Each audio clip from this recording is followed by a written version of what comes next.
Dr. Jerry, you got the whole world waiting. Been ready for you to start the conversation.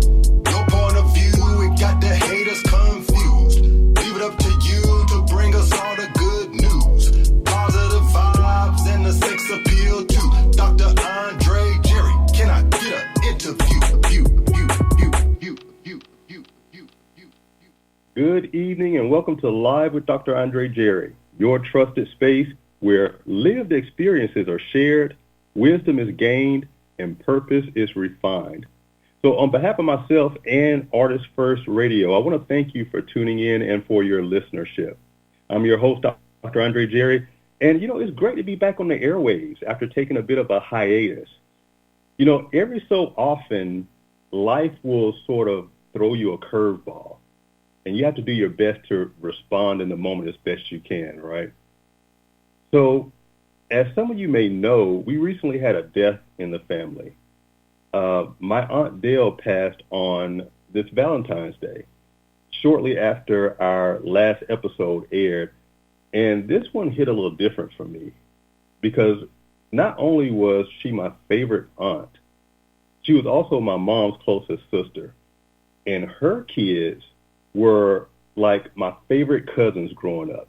They were the ones that I grew up with, who I spent my summers with and laughed with, got whoopings with. So this was a really heavy loss for me and for all of us. And because I know what it's like to lose a mother, I know how disorienting and how devastating it can be. So I wanted to be there for them, and not just for the funeral part, but for those days leading up to the funeral. Because as I'm sure a lot of you know, there's a lot that you have to contend with right after you lose a loved one. So I wanted to be there to help them with planning, with cleaning, coordinating, whatever my cousins needed. Because I remember when my mom passed back in 2020, I just wasn't present, at least not emotionally. It took every ounce of strength I had to be strong for the family while my mom was in the hospital, constantly having to deal with nurses and doctors, getting good reports, and then we get bad reports, and then we get good reports again. And so it was up and down. So I did my best to try to stay positive and stay prayed up incessantly. I was trying to keep my faith strong, despite getting some of these negative reports. So when my mom finally passed, I just didn't have anything left mentally to try to figure anything out in terms of burial or funeral or any of that type of stuff. And because COVID was so new at the time, we couldn't even have a proper funeral. So it was just a lot going on. I felt really lost and numb. But I got to shout out Tierra Berry, who is a good family friend and one of my mom's many adopted children, we like to say. If it wasn't for her checking in on me and pushing me and helping me to plan a virtual memorial for my mom, I really don't know if I would have had the strength to do it. Because my sisters were going through it themselves. They were going through it worse than me. And my youngest sister, Monet, she was deployed in Japan at the time. And so we were just all trying to survive. But Tierra really stepped in and really helped us so much. She pretty much did all the heavy lifting in terms of the technical expertise and all of that stuff that goes into having a virtual memorial. She reached out to family. She did everything. She never charged me a dime. She just did it out of love for my mom and wanted to make sure she had a proper send-off. And when I tell you it was beautiful, I mean, it really hit all of the marks in terms of celebrating my mother's life and honoring her legacy as the matriarch of the family and giving us all that closure that we needed after such a devastating loss. So, remembering all of that, I really wanted to make sure I showed up fully for my cousins in their time of grief. And, I have to say that despite the sadness of the circumstances, it really was beautiful to see our family sort of come together. And it felt more like a reunion than a funeral.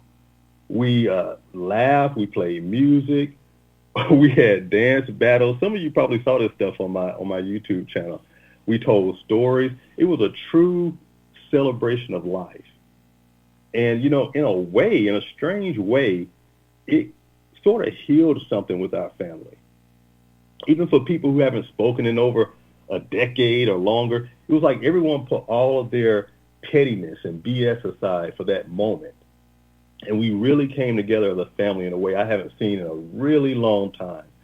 So to my family, my entire family, and the high towers especially, I love y'all. I know you're taking it day by day. I know it's hard, but I promise you, it does get easier with time. Okay? And for anyone listening, who may be grieving, be kind to yourself, because grief is a different dance for everybody. There's no normal way to grieve. There's no set timeline. So give yourself grace, give other people grace who are grieving. So yes, a part of my hiatus has been about spending time with family and making sure that I was present during a really difficult time for us. But the other part is I've been transitioning, not in that way. I'm still a man. Okay, look, I don't have any issue with the trans community, okay? I completely sympathize with them.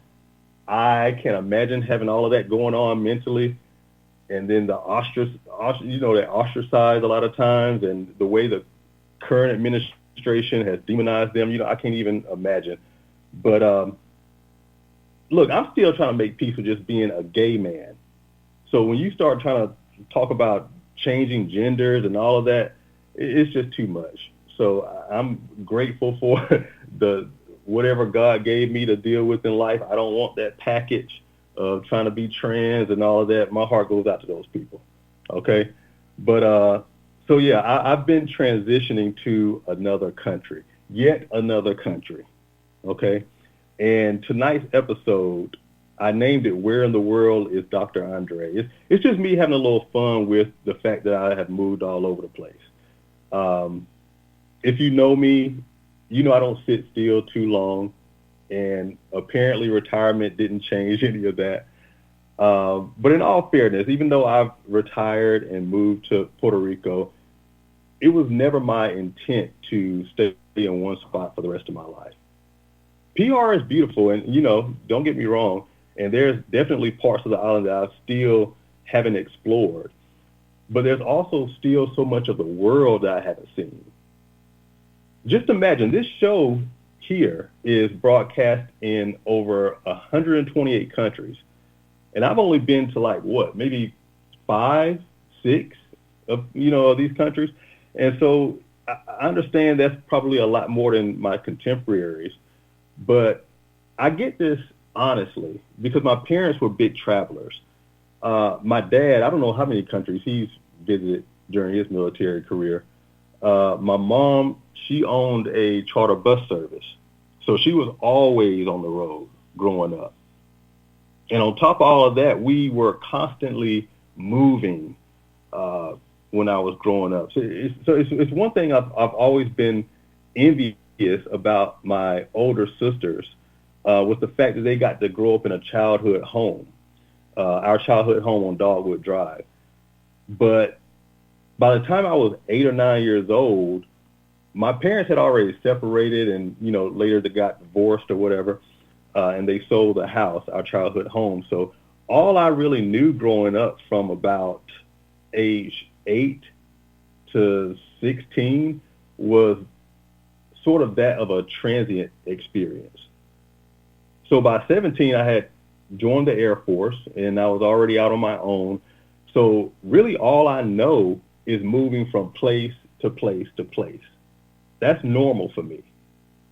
So it's nothing for me to pick up and move to another city, another state, another country.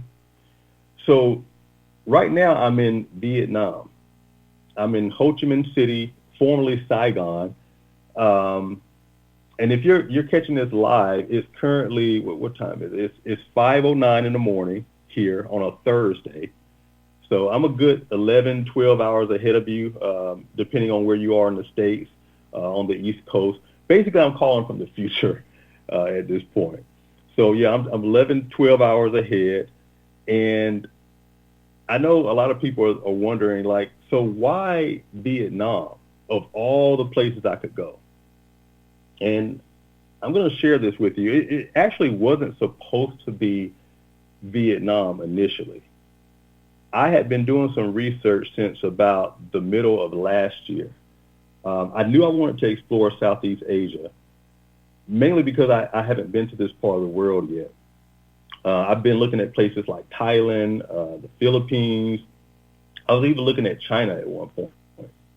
But Vietnam, it was something about Vietnam. It just kept showing up on my timeline, and it kept showing up in conversations, in different articles I would see. It was sort of like the universe was nudging me in this direction. And after a while, I had to stop and ask myself, okay, why does this particular place keep coming up? And then my mind went to my dad and his connection to Vietnam. My dad was, and I mentioned this on other episodes, my dad was a decorated combat veteran. He was a Purple Heart recipient. He was a man who fought in the Vietnam War. So he didn't just experience Vietnam, but he carried it with him. He suffered multiple gunshot wounds. He suffered the long-term effects of Agent Orange exposure. I know a lot of us have heard about or read about Agent Orange. And I found myself thinking a lot about what Vietnam must have looked like through my dad's eyes. You know, what kind of country was it back then? What did it feel like for him back then to be here? Because for him, Vietnam wasn't a destination like it is for me. It was a battlefield for him. And so I had the potential to experience Vietnam in a completely different way, from a totally different perspective.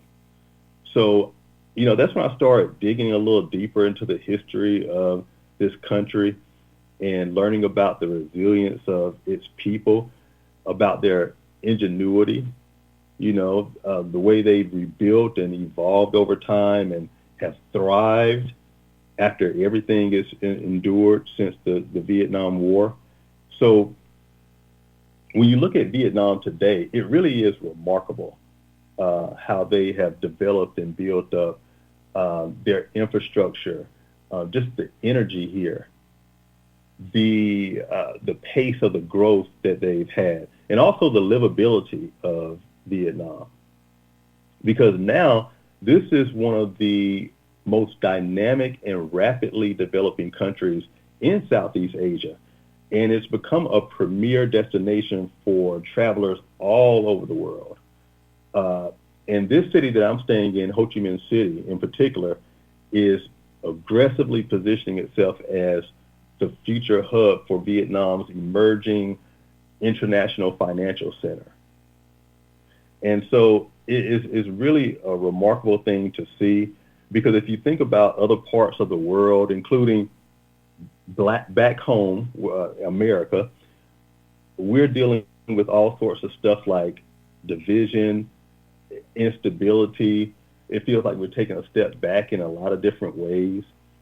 And so while all of that is going on, you got countries in Southeast Asia, even parts of Africa that I've been reading about, that have been quietly leveling up and improving their infrastructure, their technology, integrating AI into their technology, having all types of land development, making real strategic movement forward. And so they're not just participating in a global economy, they're really positioning themselves to compete. So while other countries like the U.S. are getting left behind, you know, we're seeing other countries sort of thrive, okay? And so that contrast that I spoke about earlier between how my dad experienced Vietnam and how I'm experiencing Vietnam, that kind of stayed with me. Because, you know, if you think about it, here I am, I'm the son of a Vietnam War veteran. You know, I'm standing in a position to experience Saigon, or Ho Chi Minh City is what it's now called, not from a place of it being an enemy territory, but as a place to live, my home, a place to explore and learn from.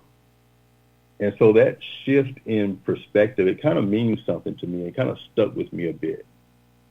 And so, like I said, that's when Vietnam stopped being just an option for me, and it started to feel like more of an assignment, so to speak. So I'm going to give you a little bit more context to this, because there were some other factors about Vietnam that made me take a different look at it and make a decision to come here.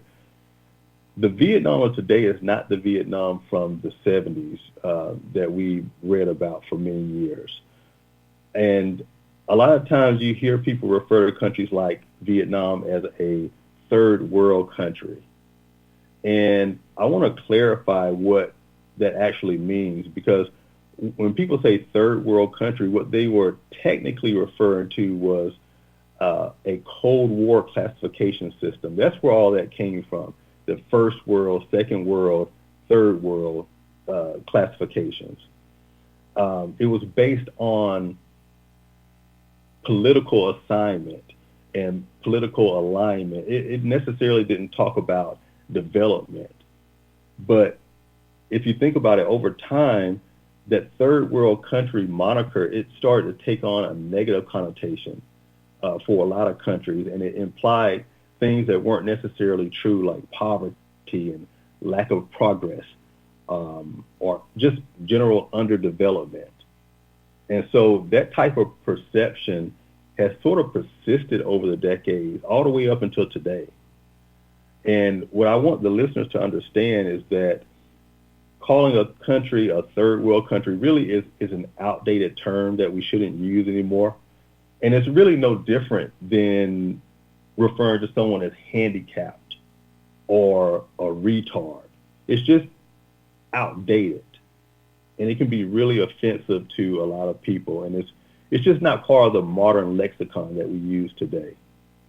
Because Vietnam has done a lot of hard work in terms of elevating its position, not just regionally, but on a global stage, especially in areas like tourism and business, international interest. So it would be, more accurate to refer to it as an emerging economy. Or you can also say something like a rapidly developing nation. So just something for you to think about, and just a little education there in terms of using the proper terminology when you're referencing countries that are rapidly developing. Okay, so if you have been on YouTube at any point in the last year or so, you probably have seen a wave of people from all over the world relocating to a host of other countries like Ghana, South Africa, Dominican Republic is a popular one, Thailand, Costa Rica, Portugal. There's a bunch of countries that people are relocating to. And all of these places, of course, have their own unique appeal. There's no doubt about that. But one of the real hidden gems over the past decade that a lot of people have overlooked or discounted has been Vietnam. And that's largely due to the ignorance and the perception of it being a third world country. But if you were to just go to any search engine and just type in relocate to Vietnam, you'll find hundreds and hundreds of videos with expats and digital nomads and professionals, people like myself who have left the U.S. and other countries like Canada, UK, and they've built a life here in Southeast Asia. So I'm going to paint a picture for you. Vietnam is a coastal country. Of course, it's in the Southeast Asia region. It borders China to the north, and on the west, there's Laos and Cambodia. And so this country is actually a very large country. It stretches along the South China Sea, and geographically it's very long and narrow, kind of like Chile, but it's much wider, and it runs a little over 1,000 miles from north to south. So like I said, it's very long. And so that means that the climate in Vietnam actually varies a lot depending on where you're located. If you're up north in places like Hanoi, they experience a lot of cooler weather. And they have something more close to 4 seasons like we see in the States. But down south, where I am in Ho Chi Minh City, it pretty much stays warm, very humid, and has a tropical climate pretty much year round, very much like Puerto Rico. And visually, this country is stunning. It's absolutely stunning. You got a lot of green mountains, lush green mountains, tons of rice fields. We have beaches here. There's a whole bunch of historic temples and other buildings that have colonial architecture and just really beautiful landscapes. It's one of those places where everywhere you look, there's basically something to take in, you know. But even beyond the scenery, it's the people here. Now, if you're coming from the States, like I am, it's real easy to get sort of jaded and have this attitude or tension that's already built up just because of your everyday negative interactions that you have. But here is completely different. People are warm, they're respectful, hardworking, very community-oriented. Don't get me wrong, they've got their little ways too, and I'm going to talk about some of that in the next segment. But overall, the energy here is just very different. The lifestyle is very accessible, and the cost of living is affordable. The food is affordable. The food is world class. I'm talking about some of the best street food that you can find anywhere. The culture here is very welcoming to foreigners. I was talking about this with our engineer earlier today. You would think that with everything that happened between the U.S. and Vietnam, they wouldn't be really welcoming to Americans especially and other foreigners, but very warm people.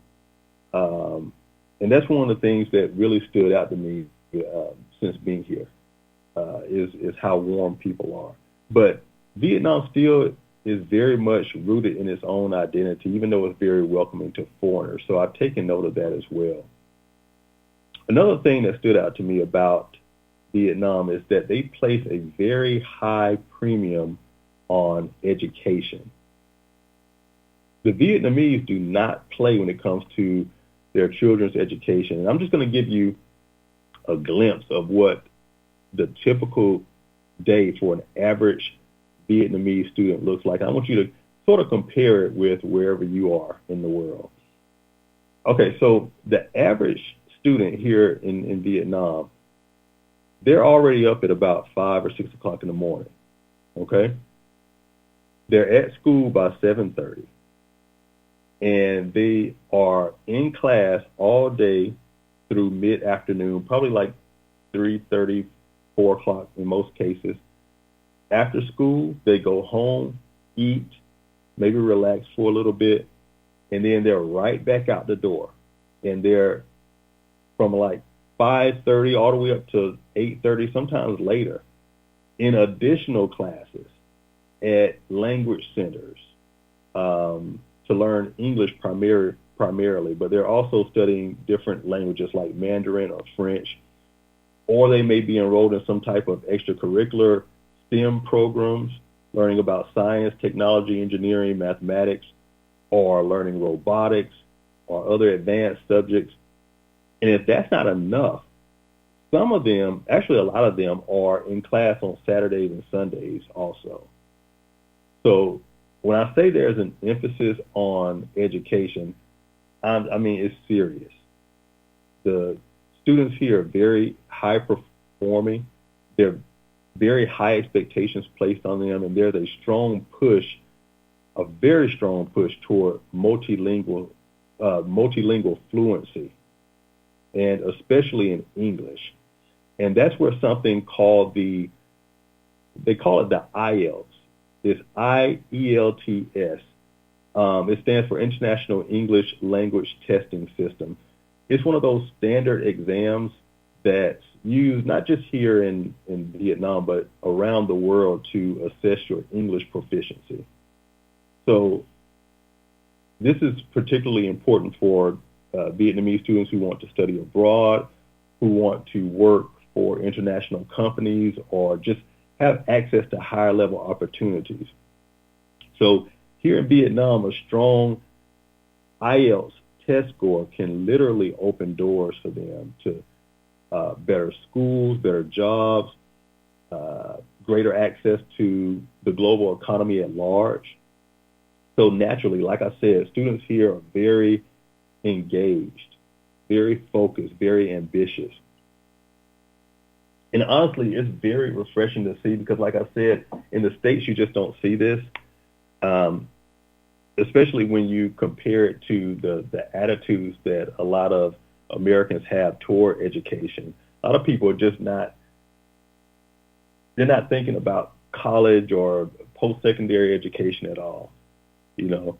And so just seeing the attitude about education is something that naturally led me to this next chapter in my life, stepping into a new role, just growing myself, expanding, getting myself in uncomfortable positions on purpose, stepping outside of my comfort zone, trying different things, you know, and I'm going to talk about that when we come back from the commercial break. But right now we're going to take a quick break, but don't go anywhere because when we return, we're going to talk about my next chapter, and I'm going to share some of my real life, unfiltered experiences here since I've relocated to Vietnam. So stay tuned. We'll be right back. That's right. At 10 p.m. every second Wednesday on artistfirst.com, it's the worldwide internet show, the GL Henderson Radio Hour. Tune in to hear his special guests from professionals, live topics, and get a blast from the past with musical legends like Lisa Lisa, The Temptations. I know you want to leave me, but I refuse to let you go. Manhattans. Honey, you are my shining star. Shanice. Shirley Murdoch. And we slept the night away. Dana Dane. To make it interesting, it's me, Dana Dane. Tina Marie, and more. Tune in to the GL Henderson Radio Hour, the king of relationship drama fiction. Every second Wednesday at 10 p.m. Eastern Standard Time on artistfirst.com. Looking for your next car? Amazon Autos has you covered. With just a few clicks, you can shop a wide selection of new vehicles, compare prices, read reviews, and even arrange pickup or delivery, just like ordering anything else on Amazon. It's the future of car buying. Simple, transparent, and all online. Backed by Amazon's trusted network and partnering with local dealerships, Amazon Autos is redefining how we shop for cars. Visit amazon.com/autos and drive into the future today. Welcome to another broadcast of Spiritual Concerns, the Deborah Ruffini Show on Artist First Radio Network. We're live from England on Saturdays and Sundays, 3 p.m. New York, 8 p.m. London. All past shows are podcasts. Find them at artistfirst.com. I'll be your host, where issues relating to the spiritual matters of concern will be largely examined and discussed. Enjoy the show. You're back live with Dr. Andre Jerry. Hey, everybody. Welcome back to the show. I definitely appreciate you staying tuned through the commercial break. If I sound a little off, it's because I'm getting over a bit of an illness. I'll share a little bit about that later. But if you're just joining us, we've been talking about my recent move to Vietnam, why I chose to come here, and what I've observed so far, and how this experience is already stretching me in ways that I didn't fully expect. So before the break, we were talking about culture, the lifestyle here, and the strong emphasis on education. So we're going to pick right up there. When I began my doctoral studies oh my God, it's almost been 10 years ago. But when I started my doctoral studies, my ambition at the time wasn't to be a professor. I knew that was a clear pathway, if that was something that I aspired to become, but it wasn't what I set my sights on. My ambition was to climb the corporate ladder and travel and make six figures and all of that stuff. What I didn't know at the time was that getting all of that, attaining those aspirations and all that stuff I thought I wanted, it was only going to bring me fleeting happiness. And if you follow the show, I've already touched on this in other episodes, but when your happiness or your sense of identity and security are hinged upon things like titles and salary, position, power, access, the number of people you manage or the number of people you're in charge of, if you're hinged on, if your security and your identity is hinged on stuff like that, you're going to get caught in this cycle of never having enough. No amount of money or prestige is going to make you feel complete or whole, because you're always going to be comparing yourself against your contemporaries or trying to keep up with the latest car or phone or the newest this or that, and not to mention the level of stress and the level of commitment that come with having those types of leadership positions. And then also when you're at that level, you're constantly in what I call like a heightened state of awareness. It's like you're hyper vigilant because there's always someone gunning for your position, right? So it's just a lot that comes with that level of responsibility. And those things that I just mentioned, those played a major factor, or it was a major factor in why I decided to walk away from all of that. I walked away from a thriving career. I retired early, just because I was just done with all of that. None of that stuff was making me happy. God willing, I'll be turning 48 this October. So I've spent enough of my life chasing all the glittery things, all the things I thought I wanted. What I'm chasing now is purpose and impact. I don't measure my life anymore by my salary, how much money I make, how many promotions I can get. What I measure my life on now is whose lives have I improved? I talked about that in other episodes. Whose lives have I improved? In what way did I make a difference in someone's life today? Was I kind to people today? Did I extend the same level of grace to others that I would want to extend it to me? Who did I encourage today? That type of thing. I've been served and catered to enough in my life, but I feel like now it's time for me to serve others. Serve others with my gift, my time, my energy, my talents.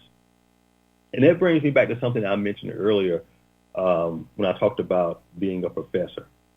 Like I said, that was never really my ambition, but it's always something I kept in my back pocket as an option if the timing was right. So, in doing my research and figuring out which country would be a best fit, I discovered that Vietnam, and not just Vietnam, a lot of countries in Southeast Asia have a huge demand for teachers who are native English speakers or non-native English speakers who are fluent. So, of course, you're going to have additional requirements in terms of education and background, but there is a huge demand for teachers in all types of subjects, STEM, science, technology, engineering, mathematics, English, literature, robotics, coding, what's another one? Public speaking, all types of courses, and across all different types of levels from beginner all the way through intermediate and advanced. And also, different types of schools, public schools, private schools, language centers, universities, international schools. And even if you're not too keen on teaching, they're also looking for curriculum developers and education consultants. So there are a lot of opportunities out here. And what I really love about these types of opportunities is that it opens doors for a more immersive experience in a new country than you would have if you just came here as a tourist. You know, just coming here as a tourist, seeing the sights, taking the pictures, enjoying the food, and, you know, doing the do-wop-wop that every other tourist does. But when you're invested in a country just beyond being a tourist, and you're tied in with the business community and you're seeking to contribute to their economy and their strategic objectives, then you're going to see a different level of treatment and respect.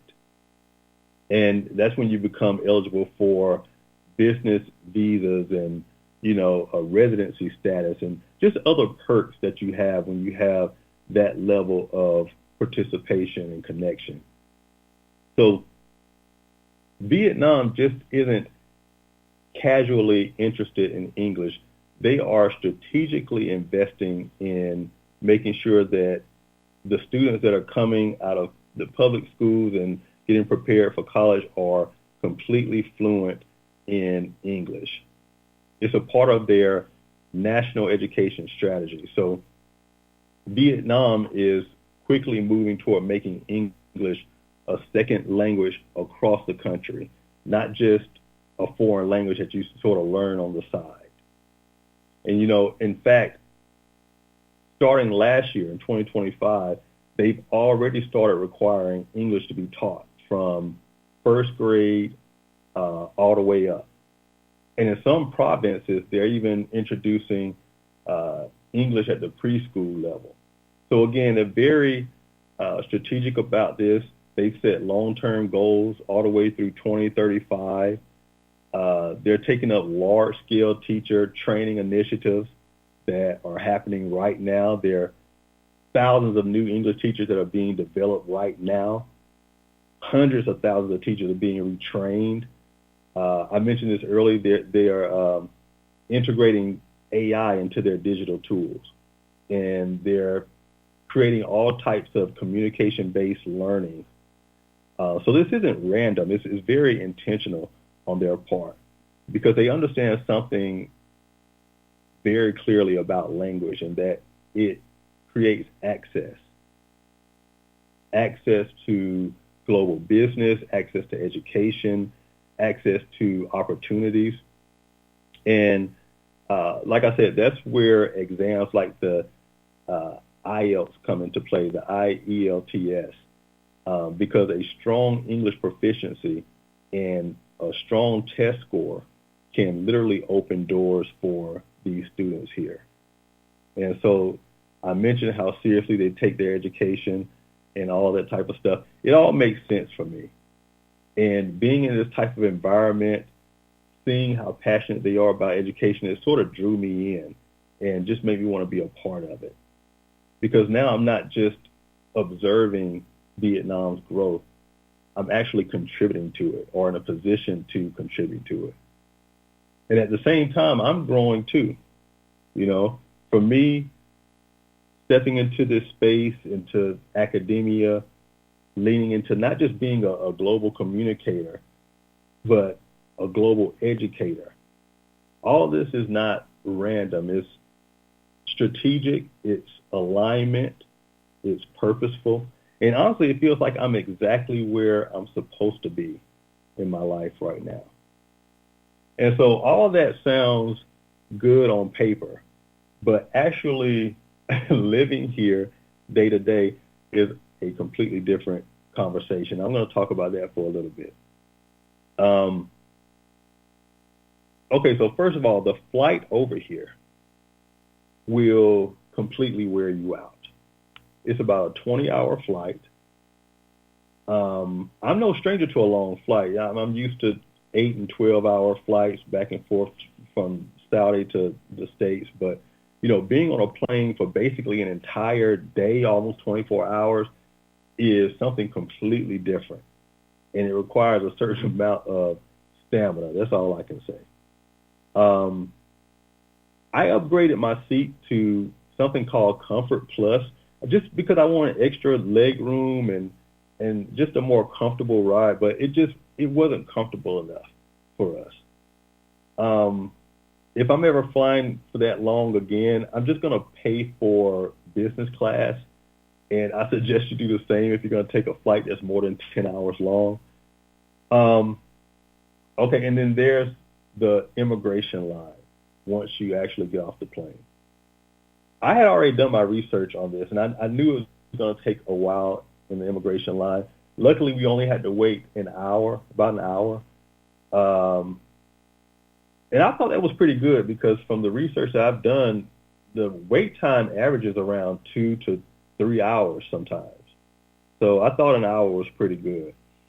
Now, as soon as you get through the immigration and get your visa stamped and all of that, and you actually exit the airport, this is when you're going to be bombarded with a flood of taxi drivers. They're all going to be trying to help you with your luggage and take you to your hotel or your Airbnb or wherever it is you're staying. And it can be very, very overwhelming. And I'm already kind of used to this because it's kind of the same way at the international airport in Riyadh, but here it's way more intense. And here's the thing, you got to be really careful because not all these taxi drivers are well-meaning. Some of them are looking to take advantage of travelers and tourists who just don't know any better and who don't know the lay of the land yet. And you can easily find yourself caught up with a scam. And thankfully, that wasn't our experience. But I will tell you that I was not really in a good headspace by the time we arrived to Saigon. Like I said, the flight took a lot out of me. I didn't sleep very well. The seats were not very comfortable, despite being Comfort Plus or whatever that means. Now, one thing about these international flights is they will feed you. They will feed the hell out of you. By the time I got off the plane, I was bloated, dehydrated. I felt jet lagged. I was irritable. I needed a shower. I was feeling kind of, mentally lethargic. And I just felt out of sorts. So having all of that going on and then trying to navigate a language barrier right out the gate and find a taxi driver that wasn't a scam artist, make sure we had the right address. Addresses in Vietnam are very confusing, by the way. But, yeah, making sure we had the right address, not get caught up in a scam, all that was just a lot coming right off the plane. And I'm almost ashamed to admit this, but I almost had like a mini breakdown, a mini nervous breakdown in the parking lot outside of the airport because I couldn't order a taxi. I ordered like maybe 2. They kept canceling. They kept going to the wrong part of the airport. I couldn't explain to them how to get to where I was because I don't speak Vietnamese. They didn't speak English. So it was just a mess. And at one point, I just sat on the curb, and I almost wanted to cry. That's how exhausted I was. And, if I could go back, I just would have paid for express or fast track service, whatever they call it, through immigration, which I thought I already had because we have global entry, we have TSA PreCheck, we have Clear, we have Amex Platinum, we have all the things you need to move seamlessly through all the checkpoints and through the airport or whatever. But I definitely should have opted for a car service to our Airbnb. After a trip that long, you really do need that. So I admit that's some place where I dropped the ball. And if I'm keeping it real, there's also some arrogance on my part too. from being an avid traveler and traveling all over the world, being a former diplomat, I was sort of thinking that, I don't need nobody to hold my hand through the airports. I got this. I've done this 1,000 times. That type of attitude. I had that going on. There's a big difference between traveling as a diplomat and traveling as a civilian. It's night and day. I really didn't appreciate a lot of the luxuries I was afforded until I no longer had access to them. But even as a civilian, there's still ways that you can ensure that your travel is as low stress as possible. Like I said, book a car service in advance from the airport to the hotel or wherever you're staying, especially if you're in an unfamiliar country and you don't know the language. Book you a car service. If there's expedited service through immigration, take it. Just pay the fee. It's worth it. You definitely want to make sure you get travel insurance, but from a reputable insurer. I recommend USAA. None of these people are paying me, by the way, but USAA, if you have access to them, they have a really good travel insurance. World Nomads is another one I looked into. Alliance, they've been around for a while. So definitely have you some travel insurance. Have multiple color copies of your passport and your visa. That's very important. And when you print them out, make sure you put them in sheet protectors so they're protected from moisture and water damage and all that stuff. And if you're traveling with a group, even if you're traveling alone, make sure everyone in your group downloads the Life 360 app. I was a little hesitant about that at first because I don't like anybody tracking me and all that stuff. But if you're in a new country, you're with a group, it's very important that you always know at all times where the people in your group are in case something happens, in case there's some type of emergency. You want to have a handle on where everybody is, and so you'll be able to rally and get to a point, a familiar point for everyone. So just some things to remember if you're going to be traveling internationally. Once you get beyond the airport, I'll tell you this, the language barrier in Vietnam is real. I've definitely had to rely on Google Translate since being here. The vast majority of the people here do not speak English. They may be able to say like a phrase or two, but that's about it. And you know what? That's perfectly fine because I can only say a few phrases in Vietnamese. So it's all good. And I'm just going to say this as well. It's very arrogant to come into a foreign country and just expect for people to speak your language and then have the nerve to get frustrated when they don't speak your language or can't speak your language. And it's likewise also very arrogant to come into a foreign country and not make any attempt to even try to learn the language. You know what I mean? It's a very lazy and Western approach to traveling. So don't be that way. But overall, the Vietnamese people here are very nice. They're very friendly. Like I told you before, they have their little ways about them too, which can be sort of off-putting to Westerners. First of all, they are very loud. Vietnamese people are very loud, sort of in the same way Nigerians are loud when they're speaking to one another. It can often sound like they're arguing back and forth, but they're not. It's just how they talk. The Vietnamese people are the same way.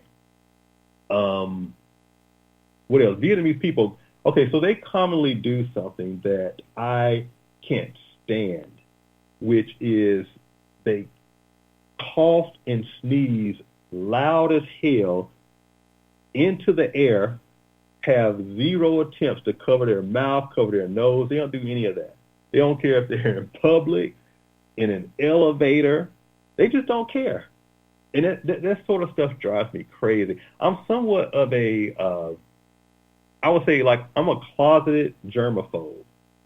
I try my best to keep it concealed, but I just can't stand when people around me are coughing and sneezing and all of that. It just drives me up a wall.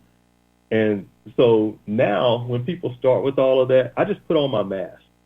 I just put on my mask. I don't care if they think it's rude. I don't care. I'm putting on my mask with an attitude. Let's talk about elevator etiquette in Vietnam for a moment. It doesn't exist. Okay, so you know how like in the States or virtually anywhere else in the world, if people are already on an elevator and let's say they're headed to the ground floor, they're already on the elevator, headed to the ground floor, and then there are also people on the ground floor waiting for the same elevator, right? Normally what would happen or what should happen is that once the door opens on the ground floor, you let the people who already are on the elevator get off. They don't do that here. When the elevator door opens, the people who are waiting to get in, they're just going to bogart their way inside the elevator. They don't care who's in there, who's trying to get out. They don't make any space for the people to exit first. It's just really, you have to really get used to it. It really took me off guard when I first arrived here. But that's just one of the crazy things about Vietnamese people that you just kind of have to have a sense of humor about and take with a grain of salt. Okay, I've talked enough shit about my Vietnamese brothers and sisters, okay? Before we sign off for the day, I'm going to touch on something that really surprised me since being here, and that's healthcare. Healthcare in Vietnam, at least here in Ho Chi Minh City, is extremely, extremely efficient. So I told you when we came back from the break that I've been kind of under the weather. I recently had to go to the hospital for what turned out to be acute bronchitis. And just let me say, going to the hospital, this is one of the best healthcare experiences I've had anywhere. Now, to be fair, I did go to an international hospital, which primarily caters to expats and foreigners. But even still, the level of service was top tier. Everything was streamlined. I booked a same-day appointment right from my phone using an app. I was able to select my doctor, enter my symptoms. I did all of this within the app. So there was no back and forth. There was no run around. And when I got there was very minimal wait time. The facilities were clean. Everything was modern. The staff was extremely friendly and professional and attentive. The doctors there are so nice and super knowledgeable doctors, and they actually take the time to explain what's going on with you. They listen to you about, your symptoms. They're not trying to push pills and medications on you all the time.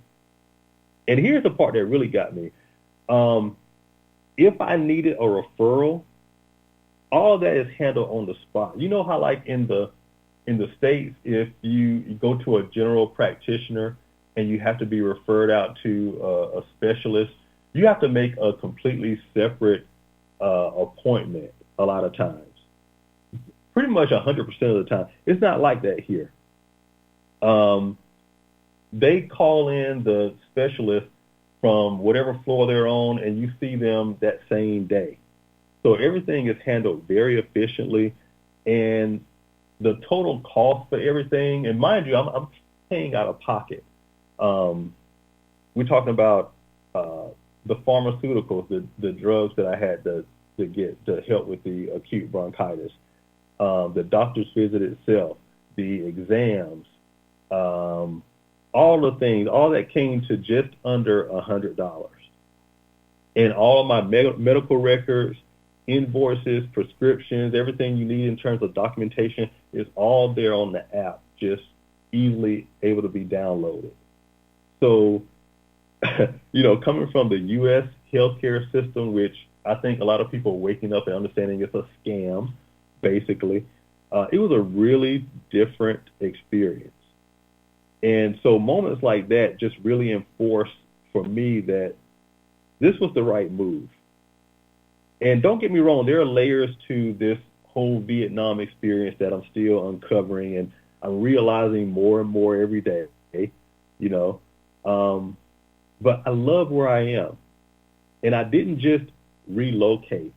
It's like I repositioned myself. And, you know, there's going to be a lot more that I'm going to share about Vietnam and the things that I'm getting involved with here in future episodes. As I continue to get settled in, explore more of the country, and connect with people from across different industries, I'm going to start bringing some of those voices onto the show as well, so that you're not just hearing my perspective, but other people's as well. You're getting more of a well-rounded view of what life is really like out here. Because Vietnam is very layered.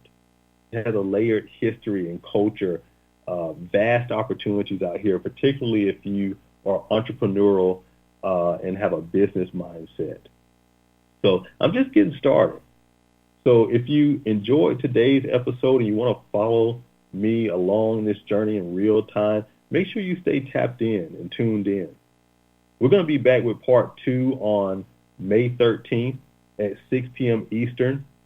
That's going to be 5 a.m. here locally if you're here in Vietnam. So, yeah, I'm looking forward to it. As always, remember, my experiences, your experiences, none of this stuff is random. Everything that comes your way is meant to expand you, to refine you. Okay, so until next time, keep growing, keep evolving, keep walking in purpose. All right, I'm Dr. Andre Jerry, and this has been Live with Dr. Andre Jerry. I will see you next time. Take care, everybody.